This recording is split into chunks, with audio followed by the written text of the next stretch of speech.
كم تنادي بست إذا نادي ما تكان دقينا أنا ما سرت تنسيدي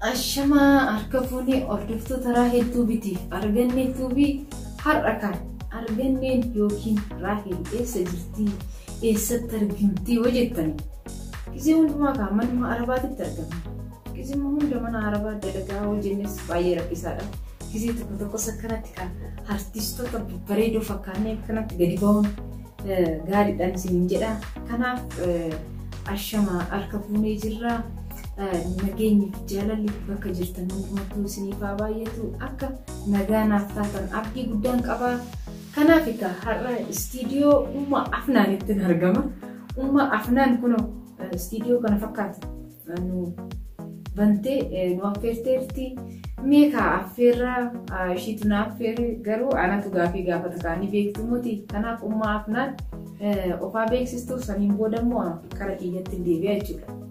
السلام عليكم ورحمة الله وبركاته. حردفتها في خبر جمتوتا راهيل توب تكيمو أرغنيتو بغنيكيا نوئيدن نسنجا كنافكا نبيكتوكا تونس أيام محمد جرمتي هريان تيجي تونس أيام أبدي جرمتكا يروم دكا أيام أبدي كنغا فيدان أفان كيسة تيجي ديبستو أمّا أفنان يمكن أيام محمد جرمتي ishiin mooy har'ataa akkuma beekamu ni beektumooti Rahel waan qabatee dhuftu kan akka mammaaksaa kan akka cigoon jedhee garuu umma afnaan miskiina haadha ijoolleetti yeroo baay'ee dalagaadhaan bizii waan taateef gaafii salphoo ishii dhiyeessa mammaaksatti isaanii gaafii jireenya keessatti namni tokko jireenya isaa akkam akka godhu gaafiilee kunillee hin jira kanaaf amma kara umma afnaanitti deema umma afnaaniif ka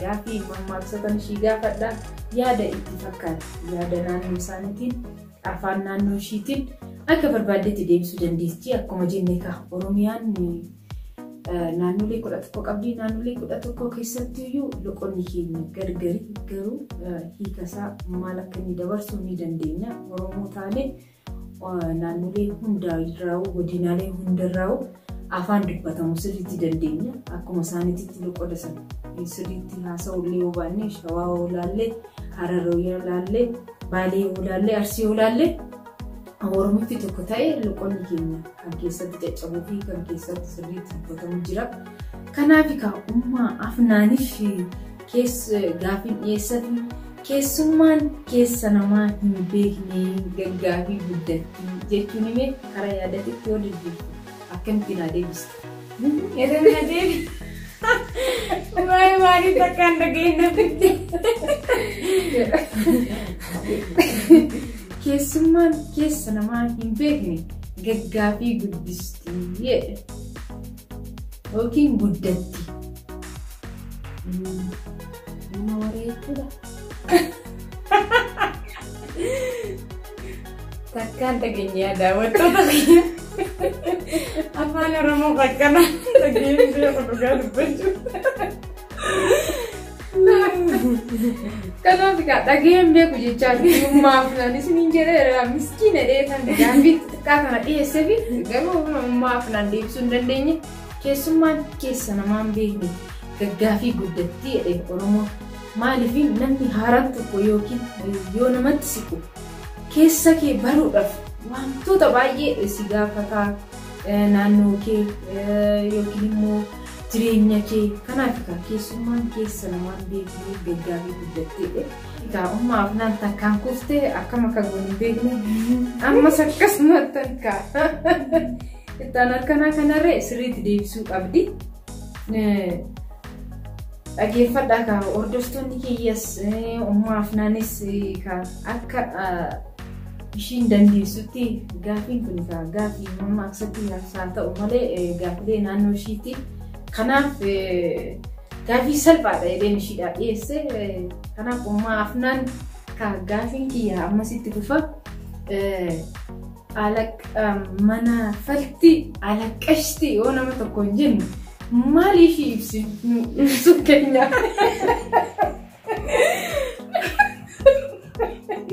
Kanammoo asirratti kan si deebisa.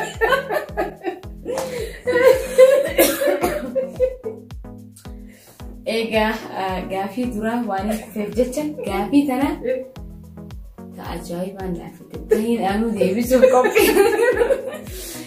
Alaqqashtii mana fattii jechuun namni tokko osuma dhalaan takka dhalaan Oromoo boosee jee yaadu takka immoo ni jirti. Yoo boosee taate manni keessaa hin dalagachuu hin dandeenye hanqa kana bichaa dhiqattee hanqa kana boonsitee yoo gabbaate dhalaa akkasiitiin osoo mana isiituu yoo keessummaan duubaa dhufe manni isiituu gana fokkotaa takki immoo hin tolfamuu takki immoo xurii takki immoo wal keessa jiru.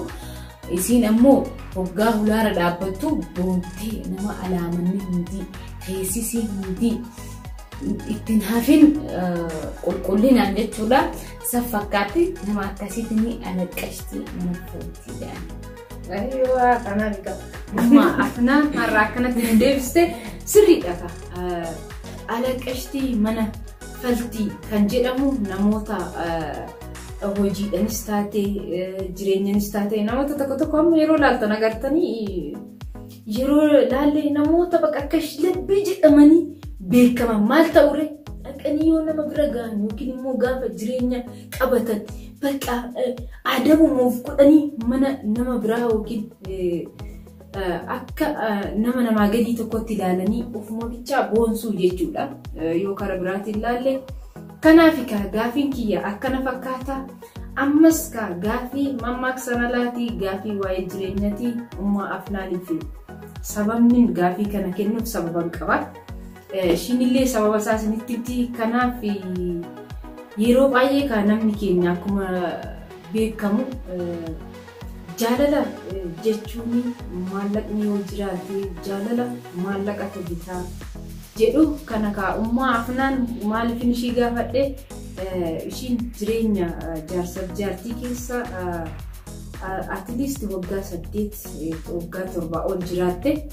Kanaaf maal akka ta'e ummaa afnaan bal'istee waan nu kennituu fi namoonni baay'een jaalalaa fi maallaqni paaworii yookiin immoo humna jaalalaa ta'a maallaqni jechaa jirtu. Kana ummaa afnaan maal akka jettu laalleet saniin boodammoo karaa kiyyatti deebinee anillee yaadan qabu irratti dabalaa jechuudha. Egaa gaafiin tuni gaafii bareeduudha. Waan hawaasa keessa jiru tokko immoo sammuu dubartoota tokko immoo sammuu dhiiraa keessa jiru ta'uu ni mala. Jaalala jechuun jaalalaa fi maallaqa wanni waliif fidee akka kiyyatti hin jiruudha. Yoo jaalalti jiraatte maallaqni sanuu dhufa. Yoo jaalalti hin jiraanne maallaqni sanuu eessaa dhufa. Amma misaaleen isinii fuudha. Maallaqa qaba haa ta'u jaarsiree jaalala hin qabu. Maallaqni san maal na godha akkaan isa jaaladhu yoo kana godhu taate maallaqni san yoo deebi'ee kadhumu taate maallaqni san harkate ni dhaba. Dhabe immoo ni harkata. Yoo duraan qabaatu taate inni ani itti dhufee jaalala sun ta'e maallaqa isaa san tahee kan inni itti dhufu tahee bareedaa miti. Maaliif maallaqni kun ni dhuma jaalalti ilma namaa hin dhumtu. Jaalala ilma namaa tana dabalachuudhaaf maallaqa sammuu ta'e maallaqa irratti hidhuu hin qabdu. Maaliif yoo hayatan taate jaalalti ilma namaa qobaadha maallaqnis qoba. Ilma namaa ta'e dhugaa kan maallaqan jaalalli hin jiru. Akkasuma wajjin jechuudha ilmi namaa yoo waliin dhufu tees jaarsa jaartii takka immoo friendii haa ta'u sammuun isaa lachutu maallaqa rarrahuu hin qabdu. Maaliif jaalala rarrahuu qabdi. Yoo jaalalti jiraatte rabbiilleen akkasumatti waan gama isaa isiniif kan dhageessisu. Ayyoo ummaa afnaan baay'ee galatoomii deebii gaafii quubsaa deebiste sirriidha. Hordoftoonni Raahel Tuubitiif argannee tuubii har'a gaafii kanaan dhiyeesseef akkuma tasaa oduma nama waliin haasaa yeroo walitti nuuse jechuun kuni.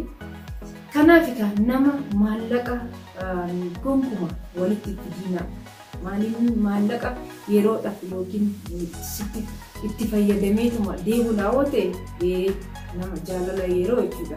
Jaalalli yeroo innis immoo gisee yeroo baay'ee kufaatidha. Kanaaf maallaqni jireenya namaa yaa sirreessu malee dhiba jaalala ilmoo dhiiraa tokko maallaqa isaa yookiin immoo bifa isaa qofaan himatu kan laalu namni tokko uumamumaan gaafa isa waaqayyoon dandeettii yookaan immoo haala ofitti nama butuu tokko bareedina bichaa oduun ta'in yaamayyuu miidhagarra naatoo wayyuu jedhee weelluun. Kanaaf namni tokko akkanumatti oduma maallaqa sin qabaatin atiraakt ofitti si godha. Oduma immoo maallaqa qabu, oduma dandeettii qabu, oduma waa hunda qabu, bakka wanti isaa oduu bifas qabu, oduu dhaabbatee namaa wal ta'u wanti isaa ofitti si guutuu yookiin waan tokkotirraa hanqataa yookiin maxxanallee akkasuma jechuudha. Yoo bifa qofaa muti ilmoo namaa kan laalannu biftii fi maallaqni baay'ee rakkisaadha. Dhalaadhaafis dhiiraafis sammuusaa kun namaa akkamiiti? Namni kun atiraaktii nu godha, boru jireenya nu ta'a, boru jireenya keenya dindila nu ta'a jenneeti malee fakkeenyaaf biyya Arabaatitti yoo kan deemnu dhalaa gaafa barbaadan dalagaa bultii itti dalagdi maallaqa doolaaraan dalagdi warreen jedhan dhibbarraa parsantii 80 kan jedhu kun garuu dhufaatii guddaadha. Yoo laallee namoonni baay'een ijoollee irratti gatanii maal jedhanii yookiin immoo ulfeessanii kan gatan akkuma ta'edhanii afaan mi'eeffatanii gaafa dhalaan ulfoofte kan irraa fagaatan namoota baay'eetu jira. Maalni sababni isaaree gaafa ishiin doolaara fiddusan yookiin dalagaa bultii dalagdee fiddusan jireenya gaarii waliin jiraatu. Kanaaf namoonni keenya yeroo baay'ee nu yoo namarratti kana raawwannu obboleettiin keenyallee nu duuba akka jirtu haati keenyallee akka nu duuba jirtu hin irraanfatina. Kanaaf ummaa afnaan baay'ee galateeffannaa. Ummaa afnaan ammas waa'ee gabaabduu wayiitti namni deebisaa fi ummaa afnaan neerumnee haa jennu fakkeenyaaf ummaa afnaaniif gaafii dhiyeessaa fi amma ummaa afnaanaati neerumnee haa jennu oduu neerumuun duraanii yookiin immoo neerumnee mudannoon kun si mudataa jechuudha. Oduu namni ati baay'ee itti siqxu tokko akka obboleessatti ilaaltu tokko yookiin immoo akka obboleettiitti ilaaltu tokko deebi'ee oduu akka obboleessaa yookiin immoo akka maatiitti waliin jiraatan jechuudha. Oduu inni mucayyoo sun ayyaanni ana nafeeti ani ishii fedhu jedhee jechi kun si bira dhaqqabe maal mee jecha akkamiin nama sanii kennitas akkamitti fudhattas oduu si taate maal goota? Egaa silaa namni takki osoo hin heerumne osoo bultii hin horre namni namu kabajaa osoo qabdu takki immoo dalagattee naamusaa mana hayiitti osoo galtu namni tokko sirraa hinaafee hawaasiin jiru jira. Namni tokko ammoo kanuma dalagaateetii fi jireenya kee jaalatee si jabeessuu jira. Tokko ammoo ilmi namaa takkaa miti. Jiruma jiraatu tanaa'u kasirraa hinaafuufaa jira. Saniifuu gaa ani akka mataa hiyyaatitti jechuudha. Hamattuun adurreedha. Hamatamtuun leencaa jeetiin dubbii kana fassara. Yoo namni tokko si duuba fuuldura jee fuula kee dura siin jee nama san akka garaa takka ammoo akka siin arrabsine takka ammoo akka siin miine beekee yoo ammoo si duuba kee deemee kasi arrabsu taate ilminu nama arrabfama takka immoo dhalaasaa ta'e nama arrabfamtuudha. Ilma namaa tahee jiruu ilma namaa takka immoo waan isiin sammuu keessa hin qabne waan namni sammuu isaa keessa hin jirre nama filatamu. Ummaaf naan baay'ee yaa galatamtu gaafiilee gurguddoon ishiidha dhiyeessee gaafiilee gurguddoo sanirratti deebilee ciccimoo deebisteetti sirriidha. Maaliif namni sunis oduun jedhiin yookiin immoo jedhee ta'a. Namoonni gidduu kana deemtanii akkas jedhee jettanii namaaf nama walitti buustanirree kun baay'ee qaanyii guddaadha. Chaanaala keenya kanarratti maaliif waan kana finne wantoota baay'een waan deemaa jiranii fi namni kan yoo akkatti kallitti dhuma baanee namatti himne rakkisaa ta'a. Kanaaf warreen keessattuu warreen jaartii taatanii jaarsa qabaatanii dhalaalee jaarsa hin qabneef quba tokko agarsiistan arfan hafe guutuun akkasin agarsiisullee akka wallaalle kanaaf namni waan hin taane yogguma namni sunillee akkasisin hin jedhe kuni dogoggora guddaadha obboleessa kiyya yookiin obboleettii dhiiseeti maalirraa goota yookiin hin beeku jettanii dhiisuu qabdu malee ishiin akkasii ganaa itti idaatanii jechoota akkasii yookiin immoo inni akkasii jechanii illee maqaa namaa xureessuun baay'ee rabbi irratti illee namatti illee ulfaatadha. Yeroon keessa jiru kuni yeroo qiyaaman dhaabbachuudha ga'ee yeroo rabbii keenya yaamnee guyyaa takka hin bulle nama bira dhaqqabuudha isiniin jedha. Asumaanis Raahel karaa amantii galte hin jedhiinadha. Karaa amantii galuu oduu hin ta'in wantoota dhugaarratti hundaanii ta'ee wantoota sobaan magaalaa yookiin namoota dhalaa wal nyaachisaa jiran tura. Dhalaallee walitti jechoota hin taaneen walitti buusaa jira. Wanta kanaa kun keechaafu warri wal dhabnes yookiin immoo warreen haaloo walitti qabamnes maaliif qiyaaman nu duuba dhaabbattee itti guyyaa dhuftullee hin beeknu. Kanaaf garaa qulqulluu keessa sammuu qulqulluu warri kanaan dura wal miitanillee dhiifamaan waliin jiraachuudha malee wal yakkuu maal jechuun asumarratti dhaabbatan jedha. Kanaaf gaafilee kiyya kanumarrattan xumuraa ummaa afnaanitti isin dabarsaa. Ummaa afnaanikaa yaada waliigalaa yookiin yaada jiranaa kennitu kara xumuraatitti deemnaa jechuudha. Egaa duraan dursee yaada kennu sagantaa akkanaa qabattee dhiyaachuudhaaf waan hawaasa keessa jiru baatee irraa dubbachuudhaaf bakka baatee hedduu galatoomii isin jenna. Waan daawwattaniif galatoomaa. Assalaamu alaykum wa rahmatullahi wa barakatuh.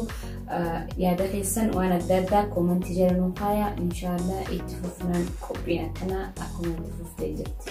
Kanaaf hordoftoonni Raahel Tuubitiif arganneetuu fi bakka jirtan hundumattuu fayyaa ta'aa. Fayyaa akka naaf taatan abdii guddaan qaba. Warreen haaraa taataniif anaa dhufuun jedha. Warreen miseensa taatan immoo like, share, subscribe gochuun hin irraanfatinadha. Viidiyoon kiyya kanumarratti xumura. Viidiyoo biraatiin hanga walitti deebinutti fayyaa ta'aa. Horaa bulaa isiniin jechaa jirra.